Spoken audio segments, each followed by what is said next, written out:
Hai teman-teman semuanya, hari ini aku akan share lagi dari khotbahnya Ko Wilkie 2 minggu lalu, yaitu tentang 5 gadis bijaksana dan 5 gadis bodoh. Nah, di sini aku akan share gitu apa sih yang harus kita ambil poinnya dari kisah yang udah sebenarnya kita denger dari sekolah minggu gitu ya, atau bahkan saat kita mengenal pelajaran di agama di sekolah gitu, bagaimana kisah ini sungguh luar biasa ya. Tapi di sini aku mau share satu poin ya.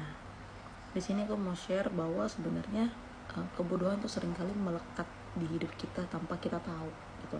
Dan di perumpamaan 5 gadis bijaksana dan 5 gadis bodoh ini, apa sih ya yang harus diambil gitu, yang harus perlu kita pelajari adalah bagaimana kita nggak menganggap sesuatu yang berharga, yang mulia, yang mahal itu dengan gratis, dengan hal yang bisa dibeli dan bisa diminta. Jadi di sini kita tahu ya bahwa di Matius 25 ayat 1 sampai 46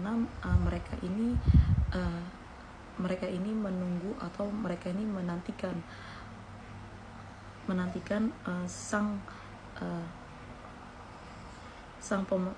mempelai gitu. Nah, di sini kita artikan bahwa sang mempelai itu adalah Tuhan Yesus sendiri gitu. Dan di sini dikatakan di firman Tuhan bahwa mereka sama-sama tidur. Jadi artinya mereka sama-sama di situasi yang sama, di waktu yang sama. Tapi yang berbeda adalah 5 gadis bijaksana ini bawa minyaknya gitu.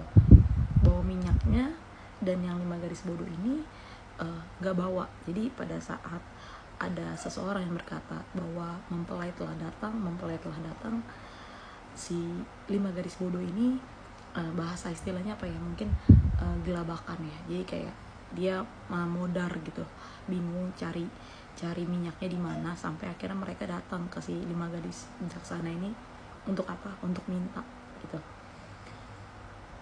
Minyak itu kita artikan sebagai sesuatu yang berharga dan apa ya, cuma bisa dimiliki dan bisa kita dapati lewat dari pemimpin kita, lewat leader kita gitu.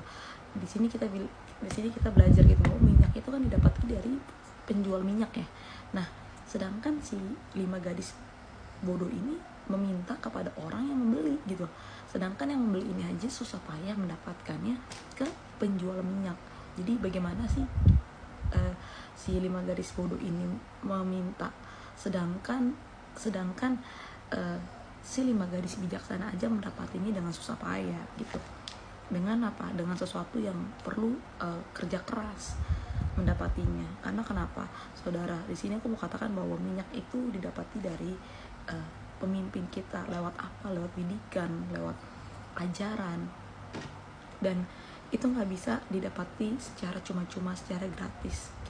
Itu didapati dengan apa?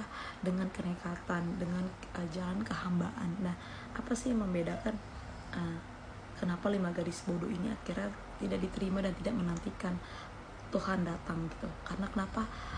Pelita mereka mati, pelita mereka redup. Dan di sini si 5 gadis bijaksana berkata, tidak, kami tidak mau memberikan karena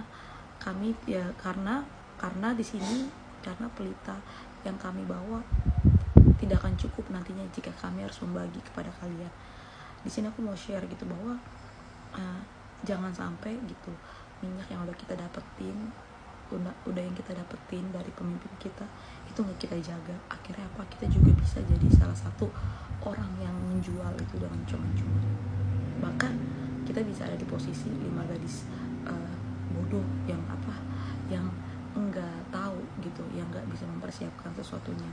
Saat Tuhan udah datang, saat Tuhan udah mulai ada di hadiratnya, kita enggak mempersiapkan segala sesuatu dengan baik. So itu aja yang bisa aku share.